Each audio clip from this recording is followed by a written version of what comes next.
Here we are, yet one more time.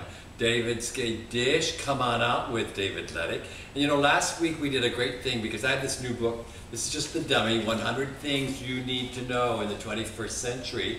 And today I'm going to talk about it with this gentleman, Mr. Vincent Colonna. Mr. Colonna is a great friend. He happens to be my manager also. He's a lot of fun. He has a very good sense of humor. And we had such a good time last week, I thought, let's get to do it at least one more time.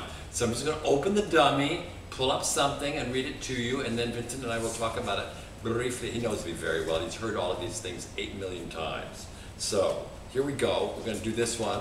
Put my glasses on so I can actually read it for you. And hopefully it's not one that we did last week. You cannot ruin your reputation after 70. We didn't do this, did we? No. Please remember this. It may be even true after 65. All those things you long to do and worried about what people might say, you may now go do them. Run off to Madagascar with a Cuban baton twirler. Be my guest. Others will only envy you. No one is going to say, oh, he or she had such potential. No, those days are over. You may live fully, deeply, richly, in any way you want to and can afford. Now listen, I have a great, because I was talking to Vincent, you know, I spend money right, left, and center. And I said to Vincent, you know, maybe I'm spending too much money. He said, listen, go ahead, because at 90, you're going to be sitting somewhere eating dog food in a studio anyway. You won't even remember anything, so go live. Is that true, Vincent? Yes, I think it's very true.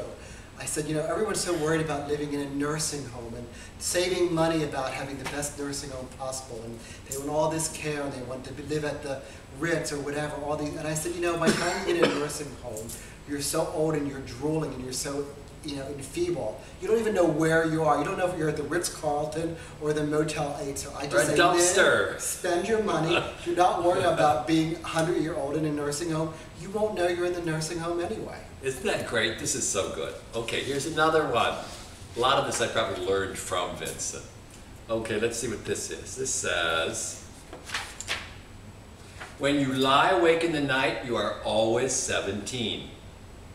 Don't abuse yourself about your low level of competence, intelligence, beauty, or your fears of socializing, the future, money, as you lay awake in the night. We all do it. Because somehow we never get past being 17 in the night.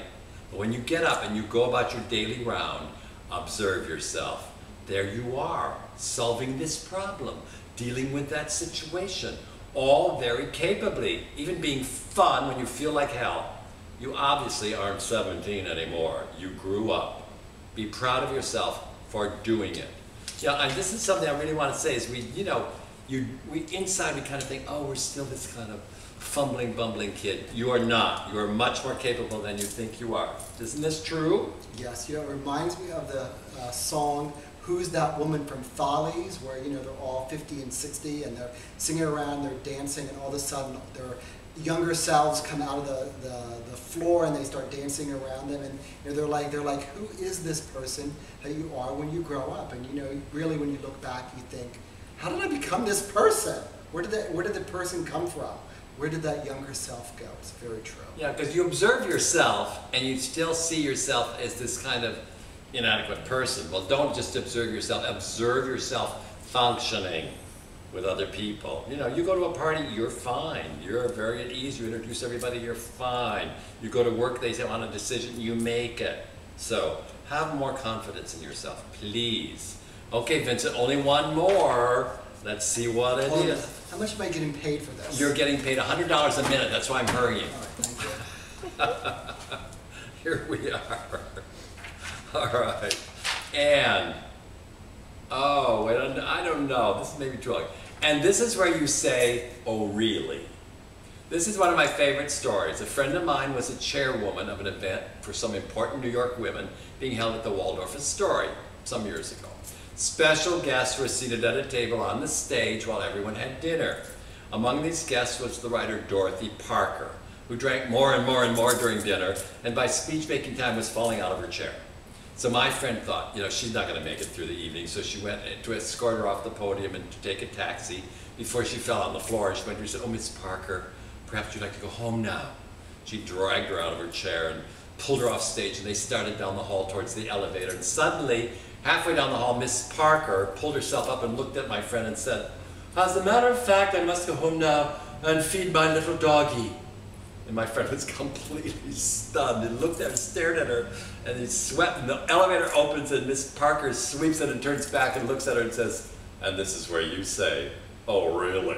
And the door slammed and she went away. So this is a great example of how to deal with a surprising situation where someone is behaving outrageously or lying blatantly. You can even alter it to saying completely, "And this is where I say, 'Oh, really?'" So you may add this to your repertoire. You've been in these situations, haven't you? Well, it reminds me of my neighbor yesterday that said he had a date with a 22-year-old and was babbling on about it. And he came up to my apartment and said, "May I borrow a Cialis?" And I said, "Certainly." And then he took the Cialis and I said, "Well, who's this 22-year-old? He goes, "Well, actually, it's someone you know." I go, "I know?" He said, "Yes." He goes, "Remember we went to the restaurant the other night and we met that 22-year-old? And, well, I went back there and, you know, he's really not interested in you, he's interested in me. Goodbye." And I thought, oh my, really? And this is where you say, "Oh, really?" You know, come on. All right, thank you, everybody. Thank you. I don't know, this is Mr. Vincent Colonna. Remember that name? We're going to New York in a new show in March. We've changed the name of the escort show to Rent Boy, and we're going in March. So you'll hear more about that later. Okay, thanks so much. Bye-bye. Bye.